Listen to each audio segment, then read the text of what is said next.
El pueblo de Israel había cruzado el Jordán, por tanto, estaban ya en la tierra prometida, aquella que Dios le había hablado a Abraham 4 siglos atrás. Ahora comenzaba una nueva etapa en la historia del pueblo de Dios en Canaán. El primer paso en aquel proceso sería sin armas, comenzando con el cruce del río y culminando con actos establecidos por el Señor que se llevaron a cabo en Gilgal, lugar donde el pueblo había acampado tras el cruce del Jordán. La conquista de la tierra era asunto del Señor, que conduciría a los suyos de victoria en victoria. Los dos monumentos en el Jordán y en Gilgal señalaban la realidad de la acción divina. El desierto quedaba atrás, más lejos aún Egipto. Dios era digno de honra, había prometido y había cumplido. Realmente podían confiar en Él porque era un Dios fiel. Podían estar seguros de que, como había cumplido sus promesas antes, también les daría la tierra, echando de ella a sus habitantes. No obstante, el pueblo debía pasar por una preparación espiritual antes de involucrarse en la conquista.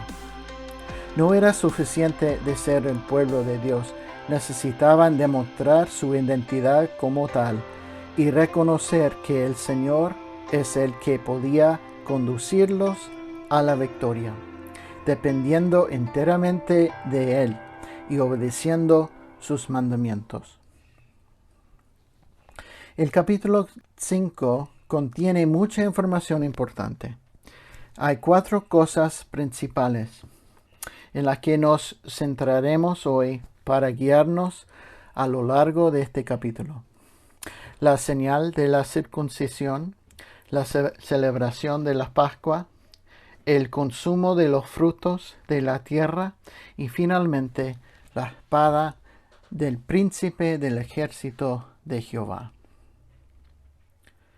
Versículo 1 nos da el contexto importante del capítulo anterior y los eventos sobre los que leeremos en el capítulo 5. Cuando todos los reyes de los amorreos que estaban al otro lado del Jordán, al occidente, y todos los reyes de los cananeos que estaban cerca del mar, oyeron cómo Jehová había secado las aguas del Jordán delante de los hijos de Israel, hasta que hubieron pasado, desfalleció su corazón, y no hubo más aliento en ellos delante de los hijos de Israel. Dios actuaba llevando a cabo los preparativos para la conquista de la tierra. Lo hacía de 2 maneras, una sobre los enemigos y otro sobre su pueblo. La actuación divina sobre los enemigos era una acción interna que producía en ellos temor. El miedo en el corazón de los habitantes de la ciudad de Canaán ya había comenzado tiempo atrás, a causa del conocimiento de los hechos ocurridos en Egipto y del triunfo de Israel sobre los reyes Sehón y Og. Era evidente de su poder militar, no servía ante un Dios que era capaz de secar el río para hacer pasar su pueblo en seco. Dios actuaba en favor de Israel, por lo que aquellos reyes sabían que su poder había llegado a su fin. Antes habían adorado a sus dioses, en quienes confiaban, pero ahora temblaban antes el Dios de Israel. Versículos 2 y 3. En aquel tiempo Jehová dijo a Josué: Hazte cuchillos afilados, y vuelve a circuncidar la segunda vez a los hijos de Israel. Y Josué se hizo cuchillos afilados, y circuncidó a los hijos de Israel en el collado de Aralot. Los preparativos para la conquista victoriosa comienzan por la circuncisión del pueblo. Todos los varones no circuncidados debían circuncidarse. Sin duda, desde el punto de vista humano, esto era contrario a toda lógica. La circuncisión inhabilitaba por un tiempo hasta que las heridas se sanaran. Sin embargo, Dios considera este acto como fundamental en los preparativos del pueblo para la conquista de la tierra. ¿Por qué? La circuncisión había sido establecida por Dios como una señal externa del pacto con Abraham en Génesis 17. Era una señal externa de una realidad espiritual y personal, en la que Dios consideraba como suyos a quienes Él mismo había elegido para sí. Esta señal manifestaba la relación de gracia de Dios con su pueblo y la consagración de estos para Él. La circuncisión manifestaba un aspecto importante de la consagración a Dios. La señal externa debía corresponder a una realidad interna. El inicio de la conquista está rodeado de obediencia. Las razones para la circuncisión se definen en los versículos 4 a 7. Versículo 4. Esta es la causa por la cual Josué los circuncidó. Todo el pueblo que había salido de Egipto, los varones, todos los hombres de guerra, habían muerto en el desierto por el camino después que salieron de Egipto. Pues todos los del pueblo que habían salido estaban circuncidados, mas todo el pueblo que había nacido en el desierto por el camino, después que hubieron salido de Egipto, no estaba circuncidado. Porque los hijos de Israel anduvieron por el desierto 40 años, hasta que todos los hombres de guerra que habían salido de Egipto fueron consumidos, por cuanto no obedecieron a la voz de Jehová. Por lo cual Jehová les juró que no les dejaría ver la tierra de la cual Jehová había jurado a sus padres que nos la daría, la tierra que fluye leche y miel. A los hijos de ellos, que él había hecho suceder en su lugar, Josué los circuncidó, pues eran incircuncisos, porque no habían sido circuncidados por el camino. Primeramente, la desobediencia produjo consecuencias para los hombres de guerra que habían salido de Egipto. Todos los mayores de 20 años que se habían rebelado contra el Señor cuando les mandó entrar en la tierra, habían muerto como Dios mismo estableció. Ellos que habían salido circuncidados de Egipto, no habían hecho honor al significado de la circuncisión. Eran circuncisos en cuanto a la carne, pero desobedientes a Dios en cuanto al corazón. No habían circuncidado a los que habían nacido durante el tiempo en el desierto. El pueblo no había cumplido con lo establecido. La nueva generación, que no estaba bajo de la disciplina establecida para sus padres, debía ser circuncidada. Dios estaba enseñando a su pueblo que las bendiciones se alcanzan no por preparativos de guerra, sino por el camino de la obediencia y la lealtad a Él. La circuncisión era una manera de resaltar delante de todo el pueblo la realidad del pacto, que les daba el aliento de las promesas de victoria y bendición que Dios había establecido en él. La práctica de la circuncisión avivaba la obediencia necesaria a todo lo establecido y ordenado por Dios. Versículo 8. Y cuando acabaron de circuncidar a toda la gente, se quedaron en el mismo lugar en el campamento, hasta que sanaron. Durante todo ese tiempo, el Señor estaba protegiendo a su pueblo. Dios protegió a su pueblo cuando su compromiso de fidelidad los hizo vulnerables. Versículo 9. Y Jehová dijo a Josué: Hoy he quitado de vosotros el aprovivo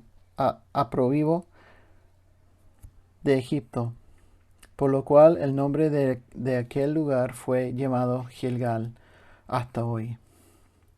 Gilgal, que significa círculo o rueda, expresaba el mismo corte circular de la circuncisión en los hombres de Israel. Con ello manifestaba la disposición de todo el pueblo de Dios a ser fiel al pacto establecido por el Señor con su antepasado Abraham, que los alcanzaba y comprendía también a ellos. Versículo 10.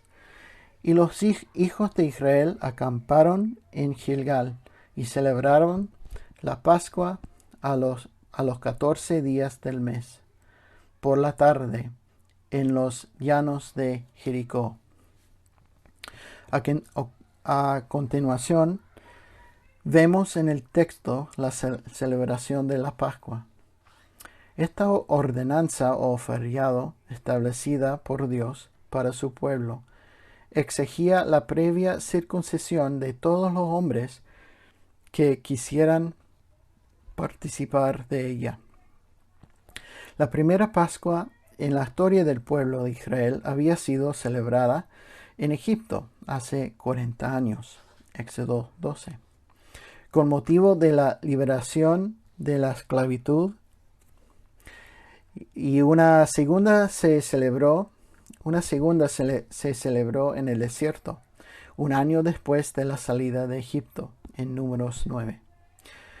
Esta ahora es la tercera celebración y la primera en la tierra prometida. Esta celebración tuvo lugar en los llanos de Jericó, delante de sus enemigos. La Pascua recordaba la obra hecha por el Señor para librarlos de la esclavitud, librando a su pueblo de la muerte, establecida sobre todos los primogénitos de la tierra. Debido a la sangre del cordero aplicada sobre los dinteles y los postes de las puertas en las casas de los israelitas. Versículo 11. Al otro día de la Pascua comieron el fruto de la tierra, los panes sin levadura, y en el mismo día espigas nuevas tostadas. La celebración de la Pascua incluía los panes sin levadura, que acompañaba a la comida del Cordero Pascual. Durante el tiempo en el desierto no pudieron hacerlo, ya que solo tenía el maná, y sin duda los recursos de trigo no eran suficientes. Ahora entraban en el lugar de su residencia definitiva, donde el fruto de la tierra proveía de grano de trigo para hacer pan. Aquel trigo no había sido sembrado por los israelitas, sino por los cananeos. Era, por tanto, una nueva provisión de Dios para su pueblo. Los habitantes de Jericó, antes la llegada de los israelitas, se habían refugiado en la ciudad, abandonado los campos sembrados, llenos ya de espigas nuevas. Todo lo demandado por Dios pudo cumplirse conforme a lo establecido por él mismo. Hizo la provisión necesaria para llevarlo a cabo. Realmente se estaba cumpliendo lo que Moisés había dicho antes. Israel estaba entrando en una tierra donde encontraba casas llenas de bienes que ellos no habían llenado, y cisternas cavadas no por ellos, viñas y olivares que no habían plantado, y comida abundante para saciarse. La fidelidad de Dios era evidente en todo, cumpliendo sus promesas mucho más de lo que hubieran podido pensar. Versículo 12. Y el maná cesó el día siguiente, desde que comenzaron a comer el fruto de la tierra. Y los hijos de Israel nunca más tuvieron maná, sino que comieron de los frutos de la tierra de Canaán aquel año. Israel estaba ya en la tierra prometida. El maná había sido la provisión de Dios para alimentar a su pueblo durante los años en el desierto. No había otra provisión ni otro recurso en aquellos días. Ahora estaban ya en un lugar con abundancia de todo lo necesario. El capítulo 5 concluye con 3 versículos cortitos, pero importantes. Nos cuentan una conversación de Josué y un varón cerca de la ciudad de Jericó. Versículos 13 y 14 dice: Estando Josué cerca de Jericó, alzó sus ojos y vio un varón que estaba delante de él, la cual tenía una espada desenvainada en su mano. Y Josué, yendo hacia él, le dijo: ¿Eres de los nuestros o de nuestros enemigos? Él respondió: No, mas como príncipe del ejército de Jehová he venido ahora. Hay algo asombroso y extraño acerca de la apariencia de este hombre mencionado en el versículo 13. Si no era del campamento de Israel, ¿quién era? Josué le pregunta directamente: ¿Eres de los nuestros o de nuestros enemigos? Este hombre parece un guerrero con una espada en su mano y se identifica como príncipe del ejército de Jehová. La respuesta del varón no dejó dudas. Este príncipe no parecía encajar en ninguna de las categorías de Josué para la guerra, hasta que se le ordenó a Josué que se quitara las sandalias. Josué podía estar seguro del éxito de la conquista porque estaba delante de él quien dirigía la guerra. Las batallas eran de Dios, y Dios mismo estaba allí para conducir sus ejércitos. No hay duda alguna que Josué entendió claramente que estaba en la presencia de Jehová. Ante la presencia de Dios solo cabe la adoración. Entonces Josué, postrándose sobre su rostro en la tierra, le adoró y le dijo: ¿Qué dice mi señor a su siervo? Y el príncipe del ejército de Jehová respondió a Josué: Quita el calzado de tus pies, porque el lugar donde estás es santo. Y Josué así lo hizo. Este pasaje presenta una teofanía, o mejor dicho, una teoantropofanía, que es una manifestación visible de Dios en forma humana. ¿Qué persona divina es la manifestada en el ángel de Jehová? La respuesta es la segunda persona de la Trinidad, Jesucristo. Es Dios hombre, Emmanuel. Las teofanías son una evidencia de la preexistencia del Señor Jesucristo. El Verbo de Dios no comenzó su existencia en algún momento antes de toda la creación. Nunca fue creado. Existe eternamente en forma de Dios. Al final del capítulo, Josué nos enseña una buena lección de cómo ser un instrumento útil en las manos de Dios. Josué se inclinó delante del Señor, reconociendo que era un simple siervo, un siervo humilde. Entonces Josué, postrándose sobre su rostro en tierra, le adoró y le dijo: ¿Qué dice mi Señor a su siervo? En segundo lugar, Josué reconoció el señorío del Señor, una disposición de sumisión a su voluntad. En conclusión, tengo algunas aplicaciones para nosotros. 1. Es necesario que cada creyente comprenda la seguridad que se encuentra en Cristo. El Señor va delante de los suyos. Por tanto, uno puede confiar en la victoria que Él mismo da. Las palabras del apóstol Pablo son un resumen admirable de esta lección que debe ser recordada continuamente.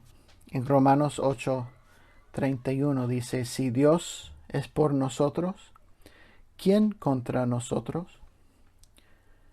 La vida de obediencia es el resultado natural de un cambio operado en el interior del corazón, pasando de una condición de desobedientes en la naturaleza adámica a hijos obedientes en la nueva naturaleza en Cristo por la regeneración. La provisión de Dios para los suyos, conforme a sus promesas de gracia en Cristo Jesús, nunca falla. Colosenses 1 dice: fortalecidos con todo poder, conforme a la potencia de su gloria, para toda paciencia y longanimidad, con gozo dando gracia al Padre, que nos hizo aptos para participar de la herencia de los santos en luz, el cual nos ha librado de la potestad de las tinieblas y trasladado al reino de su amado Hijo, en quien tenemos redención por su sangre y perdón de pecados. En Cristo, el creyente puede gozar de la comunión con Dios y ser agradable delante de Él como aceptos en el amado, a la vez que se le capacita para la lucha que debe sostener cada día. Los preparativos espirituales para la conquista habían terminado. La circuncisión efectuada identificaba al pueblo con Dios en la relación del pacto. La Pascua celebrada recordaba el medio de redención y liberación. Gilgal, el lugar donde el pueblo estaba acampando, era prueba de la fidelidad y la provisión de Dios, que los había conducido al lugar de la promesa. Los enemigos estaban delante de ellos en Jericó, la primera ciudad fortificada. Josué había recibido promesas del Señor de protección y ayuda. No dudaba que éstas se cumplirían oportunamente. Dios le había dicho antes de cruzar el río: nadie te podrá hacer frente de todos los días de tu vida. Como estuve con Moisés, estaré contigo. No te dejaré, ni te desampararé.